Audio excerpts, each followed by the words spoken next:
পৃথিবীর দুই বিশালতম সাগর প্রশান্ত মহাসাগর ও আটলান্টিক মহাসাগর একসাথে থেকেও একে অপরের সাথে মিশে না। উপগ্রহ থেকে দেখা যায় তাদের মাঝে এক রহস্যময় রেখা, যেন প্রকৃতি নিজে আঁকিয়ে দিয়েছে সীমারেখা। কিন্তু প্রশ্ন হচ্ছে, কেন এমনটা ঘটে? যেখানে দুই বিশাল জলরাশি পাশাপাশি চলতে পারে কিন্তু একে অপরের সত্তায় বিলীন হয় না। দক্ষিণ আমেরিকার কেপ হর্ন এলাকার এই দুই সাগরের মিলনস্থলকে বলা হয় মিটিং পয়েন্ট, যেখানে গাঢ় নীল রঙের প্রশান্ত মহাসাগর আর কিছুটা সবুজাভ আটলান্টিক মহাসাগরের জল একে অপরের কোল ঘেঁষে বয়ে যায়। তবুও মাঝখানে থাকে একটি সুস্পষ্ট সীমারেখা, যা চোখে দেখা যায় কিন্তু ছোঁয়া যায় না। এই দৃশ্য অনেকের কাছে অলৌকিক মনে হলেও এর পিছনে রয়েছে গভীর বিজ্ঞান ও ধর্মীয় দৃষ্টিকোণ থেকে পবিত্র কোরআনের সূরা আর রহমানের সেই আয়াত। তিনি দুই সাগর প্রবাহিত করেছেন, তারা মিলিত হয় কিন্তু তাদের মাঝে রয়েছে এক সীমানা, তারা একে অপরকে অতিক্রম করে না। এই ভিন্নতা থাকা সত্ত্বেও সহাবস্থানের সৌন্দর্য তারা সব সময় বজায় রাখে।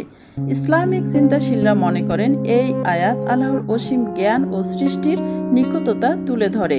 এমনকি আধুনিক বিজ্ঞান যখন এই জলরাশির মিশ্রণ নিয়ে গবেষণা করে, তখন তার প্রক্রিয়াগত বিশ্লেষণ ধর্মের বক্তব্যকে আরও সুসংহত করে। বিজ্ঞান বলছে এই জলের মধ্যে রয়েছে লবণাক্ত, ঘনত্বের ভিন্নতা, তাপমাত্রার পার্থক্য, বিপরীতমুখী স্রোতের বিরোধ, যা একে অপরের সঙ্গে মিশতে বাধা দেয়।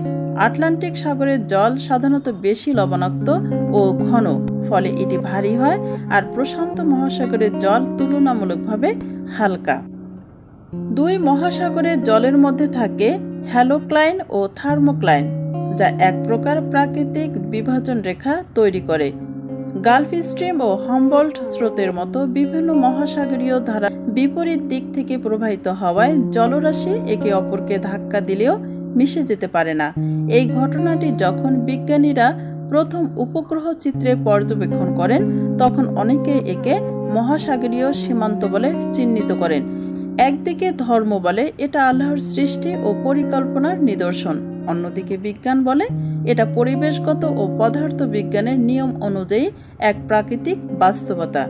আসলে ধর্ম ব্যাখ্যা করে কেন এবং বিজ্ঞান ব্যাখ্যা করে কিভাবে, এই দুইয়ের মিলেই মানুষ প্রকৃতির এই বিশাল রহস্যকে কিছুটা হলেও অনুধাবন করতে পারে। এই দুই সাগরের মিলন স্থলে দাঁড়িয়ে প্রকৃতির চোখে চোখ রেখে আমরা উপলব্ধি করি এই বিভাজন শেখায় ভিন্নতা মানেই বিরোধ নয়, বরং সৃষ্টির ভারসাম্য রক্ষার জন্য একে অপরের স্বতন্ত্রকে সম্মান করাও এক ধরনের সৌন্দর্য।